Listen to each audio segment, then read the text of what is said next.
मंडली का नाम क्या रखा? मंडली का नाम रखा बाल गोपाल चौर विद्या प्रचार मंडल। बढ़िया मंडल बन गया। गली गली में भगवान चोरी करने लगे। जिस गोपी के घर में चोरी करने के लिए जाते वही गोपी अपने जीवन को धन मानने लेते हैं।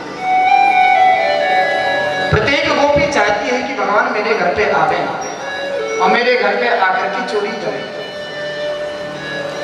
एक दिन क्या हुआ, गोपियां यमुना जी के तट पर जल भरने के लिए जा रही थी। एक ग्वाला एक वृक्ष के ऊपर बैठ करके उसी रास्ते पर बैठा था, वृक्ष के ऊपर। गोपियां आपस में बात करती जा रही थी। एक कन्हैया पता नहीं कैसे चोरी करता है, इसको कोई पकड़ ही नहीं पाता। कब आता है, कब चोरी करके घर से आराम से निकल जाता है, इसको कभी ना कभी रंगे हाथ पकड़ना तो है। क्यों?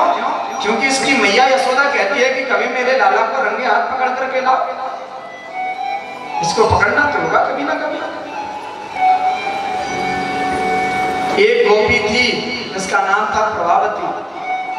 प्रभावती कहती है अरे कन्हैया होगा चोर, कभी मेरे घर में चोरी करके देखे, रंगों हाथ पकड़ूंगी। जब बड़ी अकड़ में कह रही थी तो उस ग्वाला ने सुन लिया। वो ग्वाला तुरंत गया कन्हैया के पास। कन्हैया कन्हैया, प्रभावती कह रही थी कि मेरे घर पे कभी चोरी करके दिखावे, रंगे हाथ पकड़ूंगा, रंगे हाथ पकड़ूंगी। कन्हैया बोले अच्छा। कन्हैया आए अपनी मित्र मंडली के साथ, मटका भर के लौट रही थी यमुना जी से, रोक लिया बीच में। श्याम प्रभावती क्या कह रही थी? प्रभावती बोली सही कह रहे थे, मेरे घर पे चोरी करके देख कभी। कन्हैया बोले कल तेरे घर पे चोरी होगी, बचा सके तो बचा लो।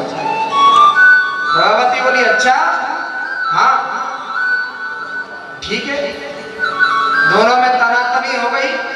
प्रभावती भी तैयार हो गए बिल्कुल। कन्हैया भी कहते हैं ग्वाल वालों, इसके यहाँ चोरी करने में सफल होना है, नहीं तो हमारी मेहनत किस काम की। सुबह होते ही कन्हैया पहुंचते अपनी मित्र मंडली को लेकर, और मित्र मंडली को ले जा करके प्रभावती के द्वारे पहुंचे तो क्या देखते हैं कि रात्रि के समय जब प्रभावती सो जाए, उस समय का विचार भगवान ने बनाया। ग्वाल वालों से कहते हैं पहले इसको सो जाने दो। अब भगवान देखते हैं द्वारे पर खड़े खड़े छुप करके कि प्रभावती तो अपने घर के गेट ही बंद नहीं कर रही है। भगवान ने जाकर के देखा, वो सारे घर में देखा, प्रभावती कहीं नहीं मिली, वो तो छुपी हुई बैठी थी। ग्वाल वाल बोले कन्हैया क्या हुआ? बोले कोई नहीं है, शांति से आ जाओ। ग्वाल वाल सब आ गए। कन्हैया ने देखा तो ऊपर छीके पर मटकी लटकी हुई दिखी। कन्हैया समझ गए कि प्रभावती बड़ी चालाक है। अरे उसे पता है कि मैं चोरी करने आ रहा हूं, फिर भी इसने मटकी सामने टांग रखी है, इसका मतलब कोई ना कोई प्लान है। कन्हैया बोले ब्रजवासियों, इस मटकी तक कैसे पहुंचा जाए? ब्रजवासी बोले कन्हैया चिंता मत करो, हम तो हैं। 4 ग्वालों को घोड़ा बनाया, 4 के ऊपर 2 खड़े हो गए और 2 के ऊपर मंडलाध्यक्ष खड़े हो गए। और खड़े होकर के मटकी हाथ में पकड़ ली, और जैसे ही मटकी हाथ में पकड़ी कि प्रभावती दौड़ करके आ गई। अब प्रभावती को देख करके जितने भी ग्वालवाल नीचे लगे थे सब भाग लिए। कन्हैया मटकी पकड़े रह गए, ऊपर टंगे रह गए। कन्हैया बोले अरे ग्वालवालों कहाँ जा रहे हो भैया? ब्रजवासी बोले कन्हैया तू ही निपट, तेरी तनातनी वही थी। अरे हम तो बहुत मार खा चुके हैं अपनी माताओं से, अब नहीं खा सके। कन्हैया लटके रह गए। प्रभावती बोली उतारा नीचे, बड़े आए चोरी करने वाले। भगवान आ गए नीचे से। अब प्रभावती कहती चले मैया के पास। कन्हैया बड़े प्रेम से कहते हैं गोपी तू बता क्या चाहती है? वही तुझको मिलेगा। पर मैया के पास मत ले जा। मैया बड़ा विश्वास करती है कि कन्हैया मेरा चोर नहीं हो सकता, और आज अगर तू ले गई तो मैया का विश्वास टूट जाएगा। गोपी कहती है अगर ऐसा चाहते हो तो एक काम करना पड़ेगा। क्या बोले? नृत्य कर करके दिखाओ। कन्हैया बोले नाचना पड़ेगा।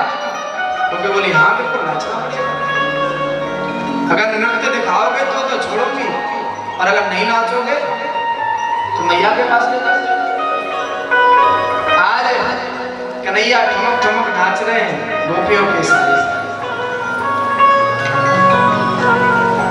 गोपी भी देख देख करके प्रफुल्लित हो रही है। बहुत समय तक नाचते रहे, थिरकते रहे, और बहुत देर तक जब नाचते रहे थक गए तो गोपी से बोले गोपी अब बहुत हो गया, अब नहीं बनता मुझसे। गोपी बोली नहीं अभी और नाचना होगा। कन्हैया बोले ऐसी बात है तो चल मैया के पास। अरे थोड़े से माखन के लिए तू मुझे इतना ना चाहेगी?